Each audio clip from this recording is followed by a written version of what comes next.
जगत में दो चीजें सबकी भिन्न हैं, रूप भिन्न है, नाम भिन्न है। संसार में सब रूप अलग अलग हैं, उन रूपों के नाम अलग अलग हैं। जगत का अर्थ ही है जो नामात्मक है, जिसमें अनेक नाम हैं, अनेक रूप हैं। आकाश के भी अनेक नाम हैं। जब धूप है कुछ और नाम है, धूम्र है, सूर्य का अभाव है, रात्रि है तो आकाश का कुछ और नाम है। आकृति से नाम बदल जाता है। यहां आकृतियां कितनी है, अनेक आकृतियां, अनेक आकार, विविध प्रकार ही जगत है। जगत का अर्थ है जिसमें विभिन्नता है, वैभिन्नता है, नानात्व है, अनेक रूपता है। इसलिए समानता नहीं है, एक रूपता नहीं है। पर ब्रह्म के कारण साधक उस एकत्व की ओर आकर्षित होते हुए सभी में उसी को देख लेता है। ये शास्त्र वाक्य है, ब्रह्मविद ब्रह्मैव भवति। उसे जानकर फिर वही हो जाता है। तत्त्वम् असि। इसलिए सत्य को अनुभूत कर वो कहता है तत्त्वमसि। ज्ञान की सिद्धि के बाद वो कहता है प्रज्ञानम ब्रह्म। समाधि की साकारता अथवा ज्ञान की परिपक्वता अथवा भाव सिद्धि के बाद वो कहता है अयम आत्मा ब्रह्म।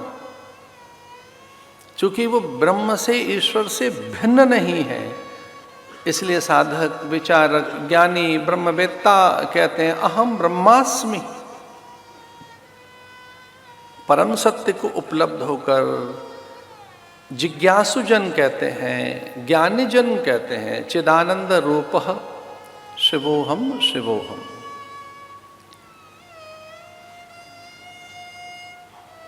निर्विकल्पोहम निजोहम अयोहम शिवा केवलोहम।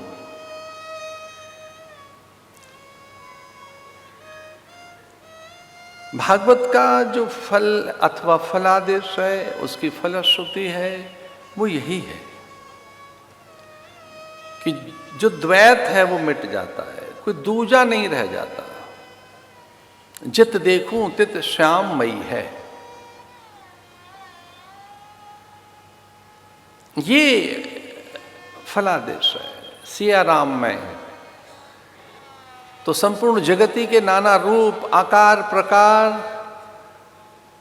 भगवान ही दिखने लगते हैं।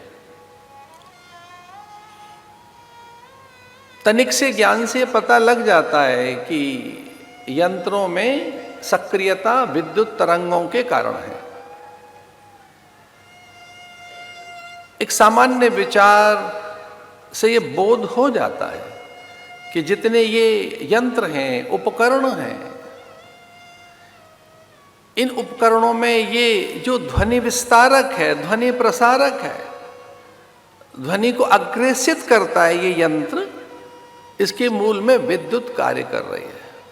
इसकी अभियांत्रिकी में तनिक से विचार से पता लगता है कि यंत्र में अगर विद्युत का प्रभाव न हो तो यंत्र अर्थहीन हो जाएगा। उपकरण और यंत्र के भेद से, उपकरण यंत्र के यांत्रिकी और संस्कार भेद से एक विद्युत एक उपकरण में जल गर्म करती है, दूसरे में ठंडा करती है। तो यांत्रिकीय जो संस्कार है, यंत्र का जो संस्कार है, उपकरण में जो एक संस्कार है, तो उपकरण के, यंत्र के संस्कार के भेद से विचार में ये बोध होता है कि जल कहीं फ्रीज हो रहा है और कहीं वो उबल रहा है। घर में दोनों चीजें तो है ना आपके, गीजर भी है, फ्रीजर भी है, डीप फ्रीजर। और अधिक आक्रामकता यंत्र में विद्युत तरंगों की, तो जल कितना ठोस हो गया एक यंत्र में, और एक में उबल रहा है, प्रकाशन हो रहा है, प्रसारण हो रहा है, विकिरण हो रहा है, संप्रेषण हो रहा है। ध्वनि तरंगों के माध्यम से दृश्य छलांग लगाते हुए कुछ ही पल में करोड़ों मील दूर से यहां चित्रों का प्रक्षेपण कर रहे होते हैं। तो कौन ऐसी वस्तु है जो उन यंत्रों के मूल में? तो वो है विद्युत। विद्युत माने एनर्जी, माने ऊर्जा। एक अलग ऊर्जा उस यंत्र को स्पर्श करते ही यंत्र से चमत्कृत विस्मयकारी परिणाम पैदा करती है। तनिक सी ऊर्जा, तनिक सी ऊष्मा, तनिक विद्युतीय प्रभाव यंत्र को मिला तो यंत्र कितना प्रभावशाली हो गया। ठीक उसी प्रकार से अगर ईश्वरीय ऊर्जा, ईश्वरीय विज्ञान जो हम में समाहित है उसका बोध हो तो हम वही हो जाते हैं।